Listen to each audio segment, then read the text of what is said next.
बिस्मिल्लाहिर्रहमानिर्रहीम। अस्सलाम वालेकुम स्टूडेंट्स, उम्मीद है आप सब खैरियत से होंगे।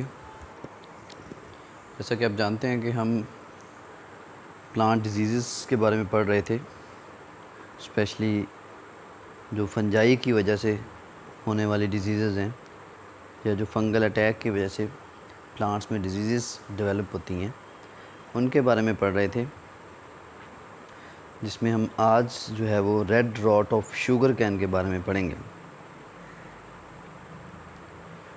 तो सबसे पहले देखेंगे कि शुगर कैन की इम्पोर्टेंस क्या है। Importance of sugar can in human diet,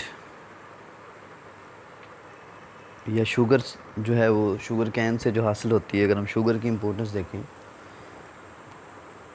needs no introduction, तो ये किसी तारफ़ की मोहताज नहीं है। हर बंदे के लिए जो है वो शुगर या शुगर कैन से हासिल होने वाली जो प्रोडक्ट्स हैं वो इंतहाई नेसेसरी हैं, और लाइफ जो है वो इसके बगैर इम्पॉसिबल सी लगती है। Sugar is produced mainly from sugar cane. Sugar आमतौर पर शुगर कैन से ही बनाई जाती है या फिर शुगर बीट से। More than 75% of the world sugar comes from sugar cane. Sugar cane is a native of India and has been in use for gur making since prehistoric time. अगर हम इसकी history देखें तो ये 3000 before Christ India में ही originate हुआ, और उस तब से ये गुड़ बनाने के लिए या गुड़ से रिलेटेड जो प्रोडक्ट्स हैं वो बनाने के लिए यूज़ होता आ रहा है। बाद में फिर इंडस्ट्रियलाइजेशन हुई ये 19th सेंचुरी में, 18th सेंचुरी में, तो फिर उससे शुगर और शुगर से रिलेटेड प्रोडक्ट्स भी बनना शुरू हुए। अगर हम इसकी history of red rot disease देखें तो red rot of sugar cane was first reported in 1839 from Java, Indonesia में सबसे पहले ये ओरिजिनेट हुई, रिपोर्ट हुई। The accepted name red rot was given to this cane disease in 1906 by sir E J. Butler. E J. Butler ने सबसे पहले 1906 में इसको नाम एलोकेट किया। The celebrated imperial mycologist of India, who was then working at Pusa, Bihar. The disease was first seen in India in 1901. India में ये 8 साल बाद, यानी कि इंडोनेशिया के 8 साल बाद सबसे पहले 1901 में देखी गई। Godavari delta of Andhra Pradesh, India में। Epidemic in 1939 to 40 in east UP and Bihar. फिर ये तौर एपिडेमिक के तौर पर भी फैल गई disease. In 1950 it has always damage a lot of sucrose content variety.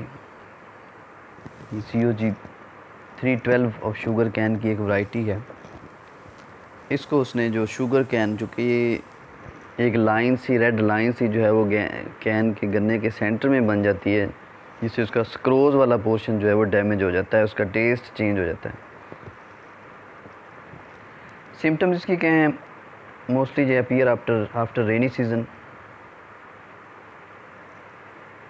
Growth को स्टॉप कर देता है, शुगर स्टॉप फॉर्मेशन स्टार्ट हो जाती है। Third leaf from top start yellowing, ऊपर से अगर देखें तो तीसरा पत्ता जो है वो पीला हो जाता है। श्रिंक हो जाते हैं, गन्ने का वज़न कैन का जो है वो कम हो जाता है, ईज़िली टूट जाते हैं। इसी तरह पिथ जो है उनकी रेड हो जाती है, जो कि क्लियर वाइट एरिया होता है। उसमें आगे डायग्राम में, इमेज में दिखाए भी गए हैं इसकी सिम्टम्स।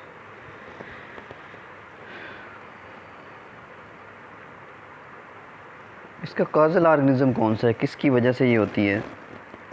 तो कॉलीट्रोटिकम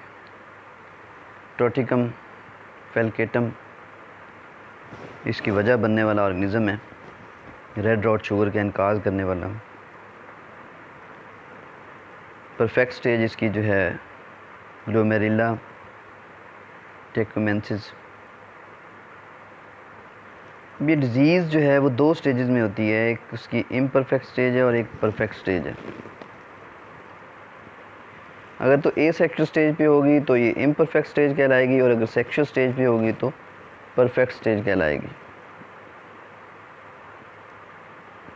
कि जब परफेक्ट स्टेज का मतलब क्या है कि सेक्शुअली जाके रिप्रोड्यूस भी करते हैं।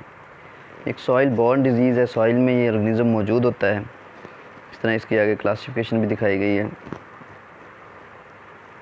और डिजीज़ साइकिल भी दिखाया गया है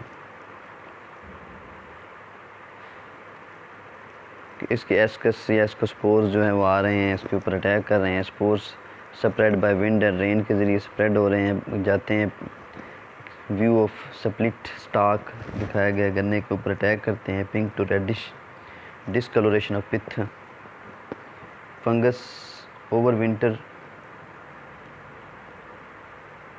इंडेब्रिस वगैरह में मौजूद होती है।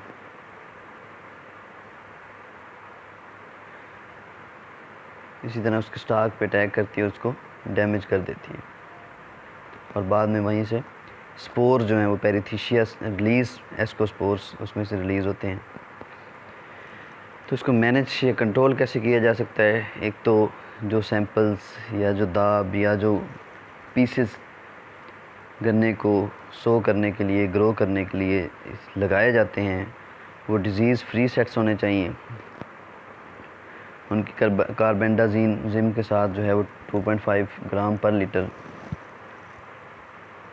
30 मिनट के लिए उसमें जो है उसको ट्रीट करना चाहिए, ताकि उसमें जो फंगल पार्टिकल्स मौजूद हैं वो डैमेज हो जाएं, ख़त्म हो जाएं। इसी तरह हॉट वाटर ट्रीटमेंट भी की जा सकती है, हॉट एयर ट्रीटमेंट से भी इसको कंट्रोल किया जा सकता है, या फिर जो उसमें इन्फेक्टेड स्टोल्स हैं, जो इन्फेक्टेड पीसेस हैं जिनमें ऑलरेडी ये डिज़ीज़ मौजूद है, उनको वहाँ से रिमूव भी किया जा सकता है। या फिर अगर सॉइल में ये पार्टिकल्स या ये फंगस जो है वो मौजूद हो ऑर्गेनिज़म, तो फिर क्रॉप को रोटेट कर दिया जाता है, उसकी जगह कोई और क्रॉप 2-3 साल के लिए लगा दी जाती है, ताकि वो एक दफ़ा ख़त्म हो जाए।